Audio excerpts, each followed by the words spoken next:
جبکہ گرین رنگ کے آئیکن کی مدد سے آپ اس کو روٹیٹ کر سکتے ہیں. کسی بھی شیپ کو ڈرا کرنے کے بعد اس کا اپنا ایک فارمیٹ کا مینیو آ رہا ہے. اس فارمیٹ کے مینیو کی مدد لیتے ہوئے سب سے پہلے ہم شیپ کے سٹائلز میں جا کر اسے کسی بھی نئے سٹائل کے اندر کنورٹ کر سکتے ہیں. اگر میں اس میں اپنی مرضی کے کوئی کلرز فل کرنا چاہوں تو وہ میں کلرز اس میں اپنی مرضی کے فل کر سکتا ہوں. کوئی پکچر اس کے اندر انسرٹ کرنی ہے تو اس کے اندر نئی پکچر انسرٹ کر سکتا ہوں. اگر مجھے اس کے اندر کوئی گریڈڈ کلرز وغیرہ اپلائی کرنے تو اس شیپ کے اندر میں گریڈڈ کلرز اپلائی کر سکتا ہوں. اگر مجھے اس میں کوئی ٹیکسچر اپلائی کرنا ہے تو وہ ٹیکسچر میں اس کے اندر اپلائی کر سکتا ہوں. تو کچھ آپشنز ہمارے پاس یہاں پر بنے بنائے موجود ہیں. ان میں سے جو بھی ہم چیزیں چاہیں اس کے لیے یوز کر سکتے ہیں.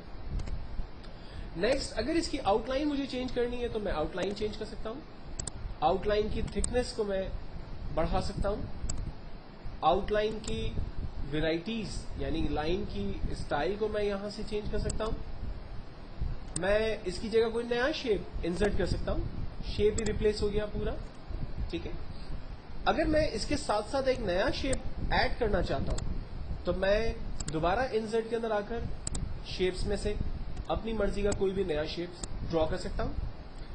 اس شیپ کے اندر میرے پاس اگین سائز کا آپشن اویلیبل ہے اور یہاں پر یلو رنگ کے ڈاٹس 3 اویلیبل ہیں.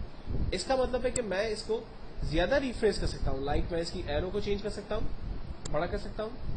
میں اس کے پوائنٹ ٹرن کو جو ہے وہ بڑا کر سکتا ہوں, کم کر سکتا ہوں, اور اس کے کارنرز کو اپنے حساب سے کم اور زیادہ کر سکتا ہوں. تو جب یلو رنگ کے ڈاٹ ہے تو میں آپ کو پہلے ہی بتا چکا ہوں آپ شیپ کے اندر اپنی مرضی سے چینجنگ کر سکتے ہیں. یہ سارے آپشنز آپ کے پاس اویلیبل ہیں. باقی کلرز اور اس سے ریلیٹ آپشنز میں آپ کو پہلے ہی بتا چکا ہوں. جب بھی آپ کوئی شیپ ڈرا کرتے ہیں تو عام طور پہ اس شیپ میں لکھنے کی کوئی اجازت نہیں ہوتی آپ کو. اگر آپ چاہتے ہیں کہ اس شیپ میں آپ کوئی ٹیکسٹ بھی ٹائپ کریں تو شیپ پر رائٹ کلک کریں اور ایڈ ٹیکسٹ کی کمانڈ پہ کلک کریں. ایڈ ٹیکسٹ پہ کلک کرنے سے آپ اس ٹیکسٹ شیپ کے اندر کوئی ٹیکسٹ بھی اپنی مرضی سے ایڈ کر سکتے ہیں.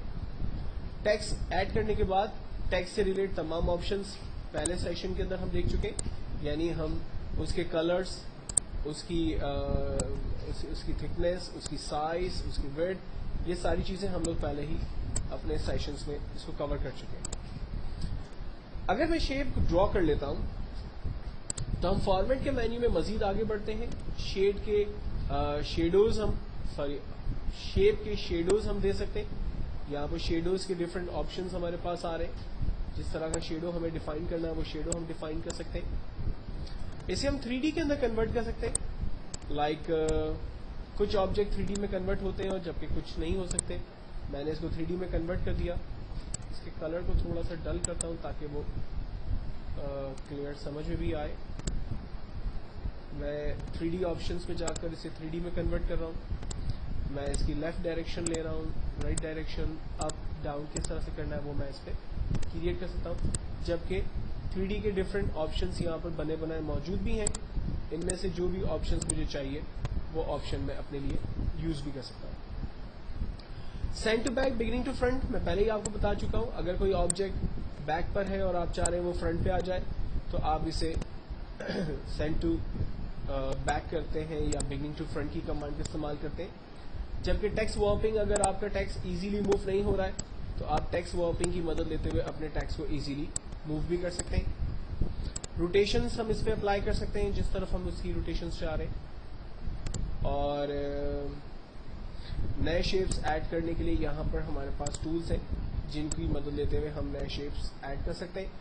اور باقی ساری چیزیں اسی سے ریلیٹ ہم یہاں پر اپلائی بھی کر سکتے ہیں.